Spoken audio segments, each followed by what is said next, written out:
Ni yo mismo podría explicar qué me llevó a interesarme por el caso del profesor Hernando, aquel apacible erudito que un buen día, es un decir, salió a la calle con una pistola automática en la mano y empezó a disparar indiscriminadamente contra todos los viandantes que se ponían a su alcance. A pesar del tiempo transcurrido, los testigos aún palidecen al recordar cómo 2 personas murieron y otras 4 resultaron gravemente heridas antes de que el profesor fuera reducido por la policía. Seguramente, el número de víctimas mortales hubiera sido mucho mayor de no ser por la deficiente puntería de Hernando, pues no hay duda de que en todo momento disparó a matar. Teniendo en cuenta la naturaleza del agresor, hasta se podría decir que era extraño, que hasta entonces había sido un hombre de vida pacífica y retraída, se da por hecho que sufrió un súbito ataque de locura, aunque no todos los expertos que han examinado el caso concuerden con tal hipótesis. También contribuyeron a sembrar dudas sobre su salud mental las extrañas e incoherentes palabras que escribió antes de suicidarse en su celda, pocos días después de la masacre. Engañado por las falsas seducciones del libro oscuro, permití que la maldad entrara en mi alma, pensando que ella me abriría las puertas del poder y del conocimiento supremos. Pero nadie más volverá a caer en la trampa que me ha arrojado al infierno. Ahora el libro reposa en el lugar que le corresponde. Lugar de tinieblas y olvido, donde, como dice el profeta Isaías de la condenada Babilonia, los vampiros hallarán su refugio. Según creo, solo yo he intentado darles una interpretación coherente a esas enigmáticas líneas y lo cierto es que lo he conseguido sin demasiado esfuerzo. Por lo menos para mí, resultaba patente que se referían a cierto libro, que el profesor Hernando consideraba directamente relacionado con sus crímenes y que se hallaba oculto en algún lugar siniestro donde los vampiros hallarán su refugio. Isaías 34:14. Sin duda, los vampiros son criaturas mitológicas, pero es normal asociarlos a los murciélagos, aunque tal relación se deba más a las películas de terror que a una tradición legendaria genuina. Entonces pensé en cierta caverna, situada en la ladera de una de las abruptas montañas que rodean la localidad donde vivía Hernando. Dicha caverna es famosa entre los naturalistas porque en su interior se halla una de las principales colonias de murciélagos de toda Europa, lo cual me pareció desde el principio un dato muy interesante. También me pareció revelador el hecho de que la cueva, pese a hallarse relativamente cerca de la villa, casi nunca reciba visitas, pues, además de ser un lugar realmente siniestro y de difícil acceso, los gases producidos por las deyecciones de los murciélagos hacen el ambiente casi irrespirable. Un buen lugar, sin duda, para ocultar algo.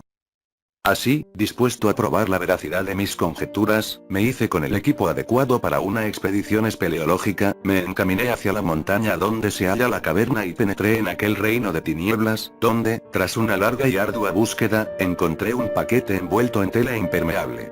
Tras asegurarme de que aquel paquete contenía el objeto de mi búsqueda, retorné al mundo exterior y, tras un breve descanso, examiné con suma atención aquel viejo volumen de tapas negras y páginas amarillentas, que Hernando había llamado el libro oscuro. Al reconocer la verdadera identidad del libro, recibí una sorpresa tan grata como turbadora, pues, aunque había oído hablar de él en numerosas ocasiones, hasta entonces había considerado su existencia una mera leyenda. Se trataba de un ejemplar íntegro, quizás el único que quedaba en el mundo, de la edición francesa de la Lacif, financiada por el conocido ocultista Collin de Plantier, impresa clandestinamente en París a mediados del siglo XIX.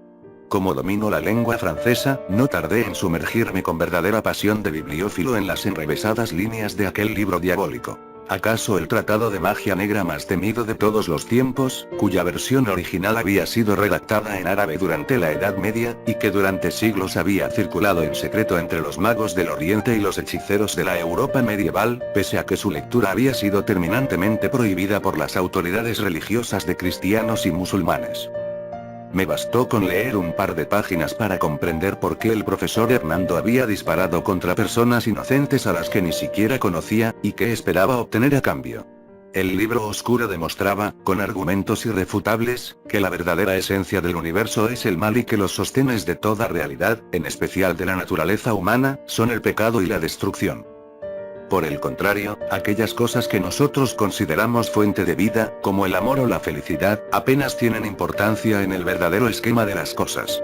De hecho, apenas existen, solo son finísimas películas de grasa flotando sobre un océano de profundidad inconmensurable, o efímeros chispazos de luz que alteran durante un instante la negrura de una noche eterna y luego se desvanecen para siempre. Como consecuencia de todo ello, el hombre sabio es aquel que renuncia a esas falsas ilusiones y une su alma a la fuerza primordial del universo, es decir, la maldad, que a cambio le otorgará poderes y conocimientos más allá de los límites ordinarios. Pero, si ello es así, ¿por qué el profesor Hernando no había recibido su recompensa por haber llevado el horror y la muerte a sus estúpidos vecinos? Entonces reflexioné y hallé la respuesta. Como ya he dicho antes, el difunto profesor había disparado contra personas inocentes a las que ni siquiera conocía. Aquel fue su error, el error fatal que deslegitimó su apuesta por el mal y le impidió acceder a la suprema sabiduría del infierno. Dice Jesús en el Evangelio de San Mateo: amad a vuestros enemigos. Pues si amáis a los que os aman, ¿qué recompensa tendréis? Y si saludáis solo a vuestros hermanos, ¿qué hacéis de más? Y del mismo modo el mal, que, siendo más real que el bien, no puede ser menos exigente, dice: dañad a vuestros amigos. Pues si dañáis a los que os ignoran, ¿qué recompensa tendréis? Y si herís solo a vuestros enemigos, ¿qué hacéis de más? Por tanto, llevar el miedo y la muerte a personas desconocidas, como hizo el difunto Hernando, carece de todo mérito. Lo que hay que hacer es llevar el miedo y la muerte a quienes nos aman, nuestros amigos o, mejor aún, nuestros padres, hijos o hermanos, pues solo así se alcanzarán las verdaderas cumbres del pecado y el premio correspondiente. Así pues, yo, que no me he limitado a leer el libro oscuro con los ojos, sino que también he sabido interpretarlo con mi inteligencia, triunfaré donde el necio profesor Hernando fracasó miserablemente. El verdadero horror empezará pronto y yo seré su emisario. Pero antes, y por mucho que le pese a mi corazón de bibliófilo, debo deshacerme del libro oscuro para siempre, pues yo ya le he extraído toda su sustancia y no deseo que otros ojos se posen sobre él en el futuro. Aquí terminan las notas que escribió X, director de la Biblioteca Municipal de O, antes de asesinar brutalmente a toda su familia, esposa, padres e hijos.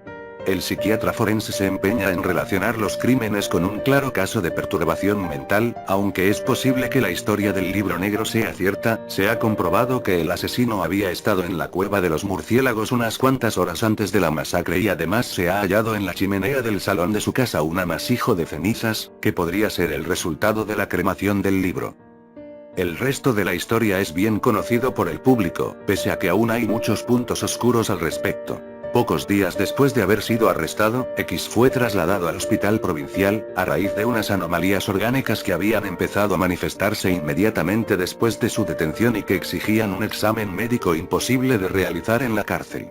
Pero Décimo nunca llegó al hospital, sino que desapareció para siempre, dejando tras él los cadáveres horrorosamente mutilados de los dos agentes que lo custodiaban. Aún hoy resulta imposible explicar cómo un hombre de constitución física más bien débil, y que debía estar esposado, pudo eliminar de tal manera a dos guardias jóvenes, fuertes y bien armados, pero los hechos están ahí y, aunque no podemos explicarlos, tampoco podemos ignorarlos. Lo único claro es que desde entonces no hemos vuelto a tener noticias de X, pese a los esfuerzos de la policía y la Guardia Civil para hallar su paradero.